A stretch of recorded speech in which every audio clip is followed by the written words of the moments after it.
Welcome everybody. My name is Dr. John Oda.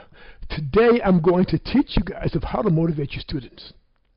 Now before I give you my phenomenal secrets of how to totally change your life, I'm going to give you my 5 gifts and my 1 rule. And just to let you guys know, this is going to be a workshop.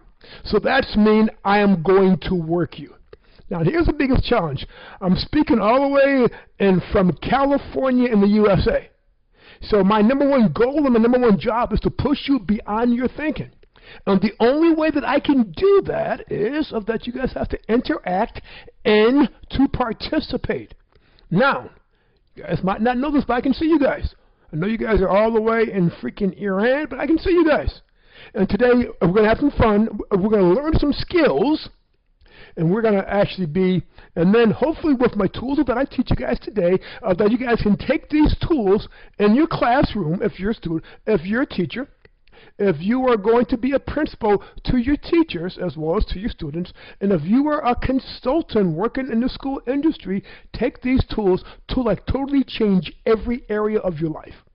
So, for further ado, my very first gift is to have fun. Now, when I say the word have fun, what does that mean to you? Okay, I'm listening to some of you guys. Yes, that's dance. Yes, that's crack jokes. Yes, that's being around the family. Exactly. Right? But sometimes when I talk to students as consultants and everybody else, a lot of people have stress and worry and anger. My number 1 goal, my number 1 outcome is to bring back the passion and to bring back the excitement that you had as when you first started. So, in order for that to take place in the next 20 minutes only, I want you guys to have fun. Can you have fun? Yes or yes? I heard you say yes. Fabulous. My second gift is to have an open mind. When I say have an open mind, what does that mean to you? Okay, listen to what I say. Okay, very good.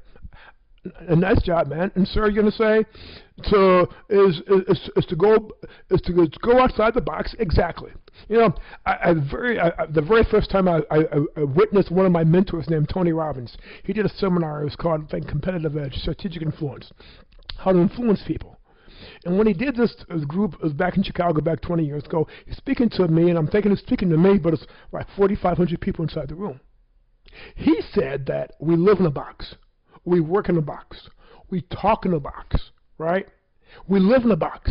My number 1 outcome is to actually get you outside your comfort zone, take you outside your box, and teach you new tools. Now, sometimes what I'm saying today, guys, you might think it's hokey pokey, but let me tell you one small thing. The concept works. So the question that I have for you guys, if you guys actually want to learn some new skills, is can you guys have an open mind, yes or yes? Fabulous, I heard that yes. Beautiful. My third gift is to play full out. When I say play full out, what does that mean to you? Somebody said, give me your all. Exactly. Somebody says, leave it on the floor. You're absolutely right. I see some of you guys play sports, right? So here it goes. When I played sports, when I played basketball, I left my game on the floor. I gave it 1,000%. So today, in the next 20 minutes, I'm not saying throughout your life, unless you want to push yourself beyond your thinking, right? I want you to give me 1,000% in the next 20 minutes. Can everybody do that? Say aye. But before you say aye, I meet 3 types of people all the time. I'm trying to figure out which one of it you are. I meet first people who play their C game. They complain. They gripe. They only want a paycheck. I know you guys know teachers like that, as well as principals, as well as consultants. Then I meet people who play their B game. They might give me 50 or 60%, but they're still complaining. But then I meet these people, man. They play their A game. They're excited. They're passionate. Their students love them, and their students are learning. I mean, they're motivating their kids, and their kids are doing phenomenal. So the question that I have for you: do you play your A game, your B game, or your C game? Okay, I hear some of you guys say your C game. Okay, I see some of you guys say your B game. Oh, I see about 3 or 4 people saying their A game. So let me explain to you. If you play your C game, your students will play their D game. If you play your B game, your students will play your C game.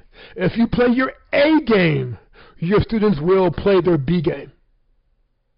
And if you're playing your A game, I challenge you today is to play your A plus game. Because that's where all of the rewards come from. So can I get you to say I, yes or yes, to play your A plus game, yes or yes? Fabulous. My fourth gift is to do it now. When I say do it now, what does that mean?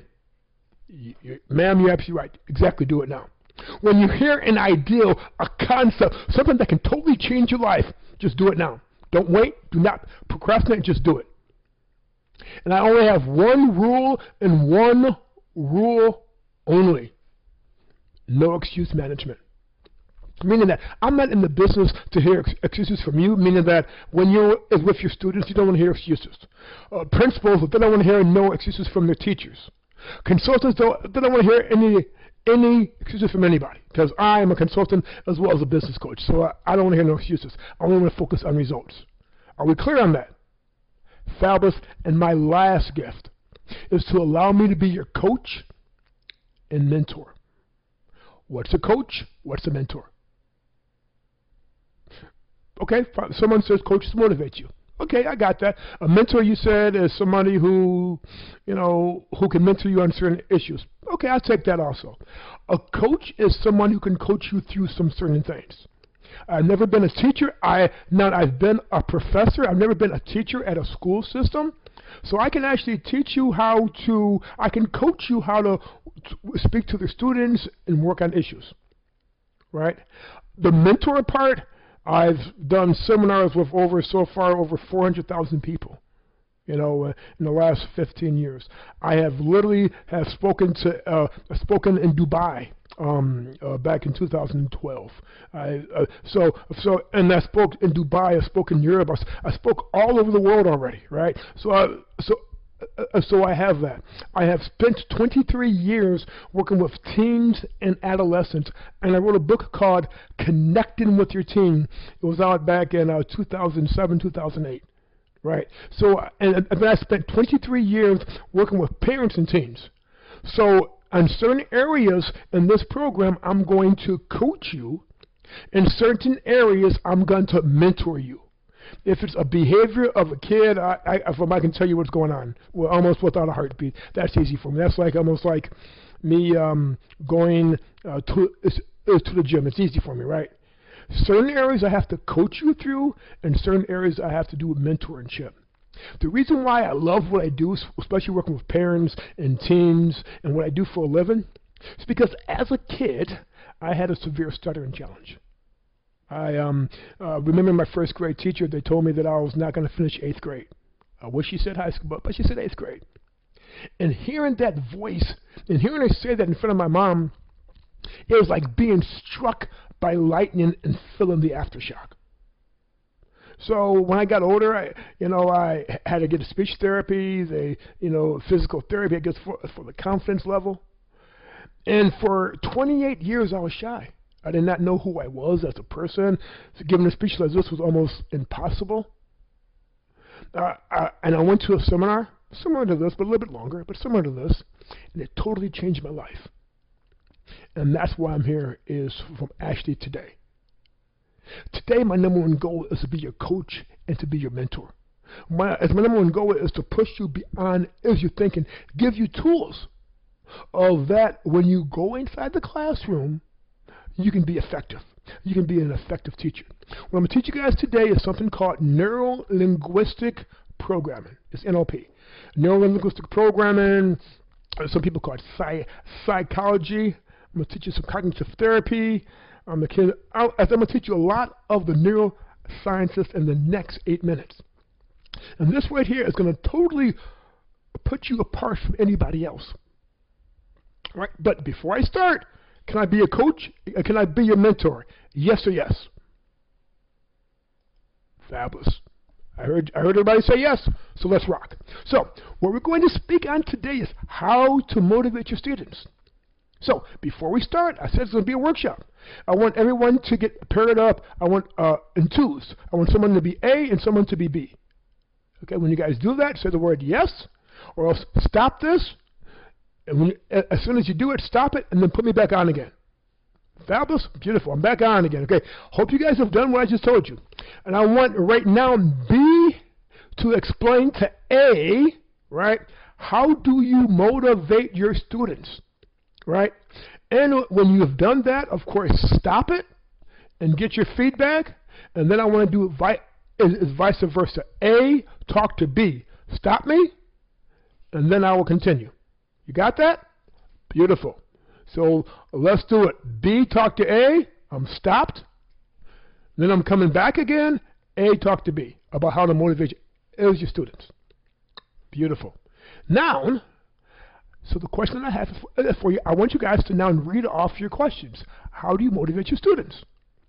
Some people say, I'll listen to what they're saying. Okay, very good. I like that. Some people are saying some other feedback. Beautiful. So let me explain to you one small thing. There's only 3 ways to motivate anybody. And let me explain to you what they are.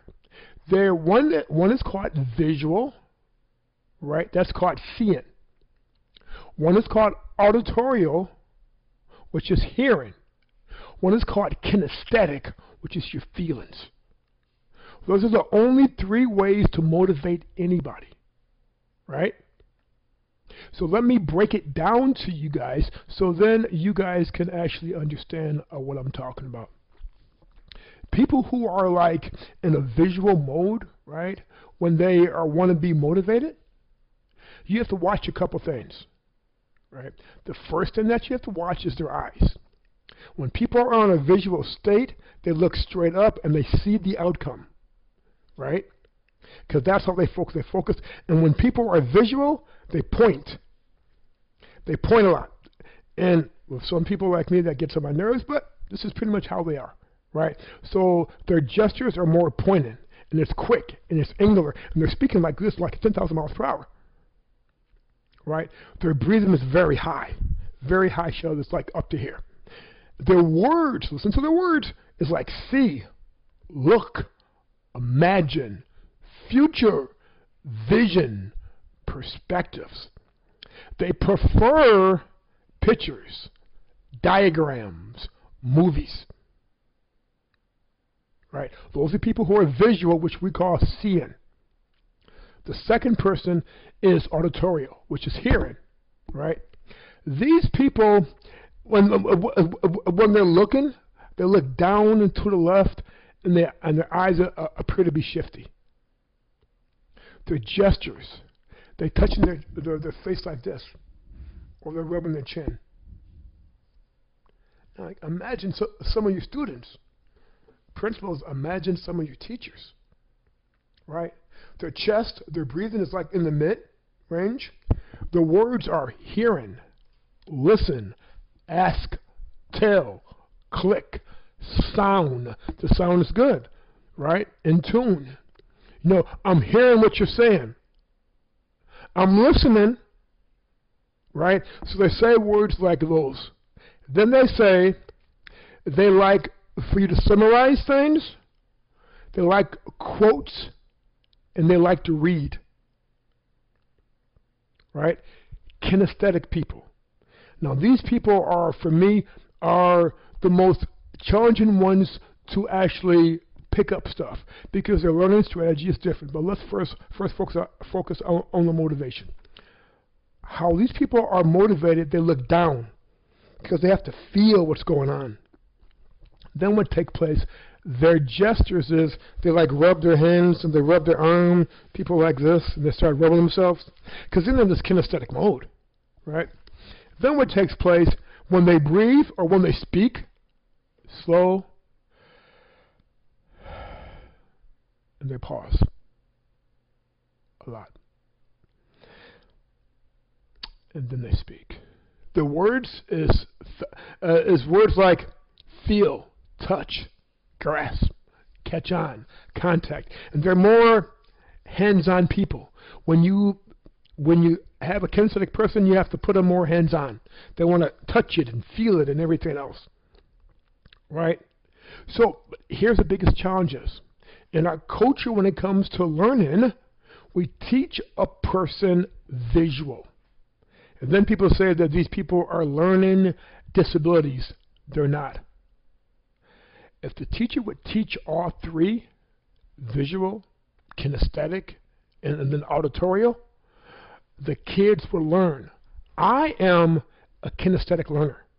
I do not learn, I can look at visual, but I can't learn it visual. I have to actually do it, grab it, touch it, understand it, and then I have it for life. Now, how do you motivate a student, right? So you got the gist about what's taking place. What I tell people is anything else. If you'd have a famous cook and you want to make a cake, and you would ask this famous chef, how do I make a cake? Right? The chef said, I don't know. I just do it. So what would you do? Well, what I would do, I'd put him back in the kitchen. I would put him around all the stuff that he have, right? And then what happened is I would actually say, okay, what do you do first? He'll grab some flour, and I grab the flour. How many cups is this? And I'll measure the cups, 3 cups of flour, put it in. And then what happened is he's out of state. So I'll put him back in state again. And I said, what else do you do? He says, yeah, I'll grab some eggs. How many eggs? 12 eggs. You throw it in there. Right? What we do with our students, ladies and gentlemen, is a little bit different. Is what we do. We get them back in state. We put them back in state where they're motivated again. Whereas we're motivated to learn or to do whatever. And what I would say to them is, give me a specific time of once you were motivated to play basketball. If it's to go to the gym, to play those crazy video games that they play here in America. What is the first thing that comes up? They're going to let you know. I see something first, visual. Then I have to feel it, kinesthetic. Then I have to hear it, auditorial. We can do this literally, guys, a strategy to strategy. Now, teachers, principals, consultants, once you learn this, your whole world will change. But now, let me explain to you. Now, here's what I've told. Ali told me that you guys want me to come to Iran, which I would love to be there. We have books on parents and teenagers, right? We have online classes for parents and teens, for leadership styles, for management styles. We do business coaching. We have literally everything in our little university. What I want to do is I want to come out there. I want to give you guys some tools, not just 5 and 10 minutes of tools, but give you guys some tools to actually totally change the quality of your life, as well as motivate your students to become outstanding. Now, what I would love to do is I would love to come out there. Give you guys a day or two. We have some online courses, whatever courses that you guys would like to have. If it's called for students, for teachers, for principals, I have a staff who can actually create anything for you. So my biggest, and I have a book, right? And the book, to me, I have to say is completely outstanding. It teaches you how to become, how to look for is behavior challenges and to actually close the gap and to make your students better. So here it goes, guys. I can talk forever, but I won't, because I told everybody I'll speak hopefully under 20 minutes on this one. Guys, if you guys need any feedback, let me know, and then I would love to serve you in the highest way. Take care, and always God bless. Bye-bye.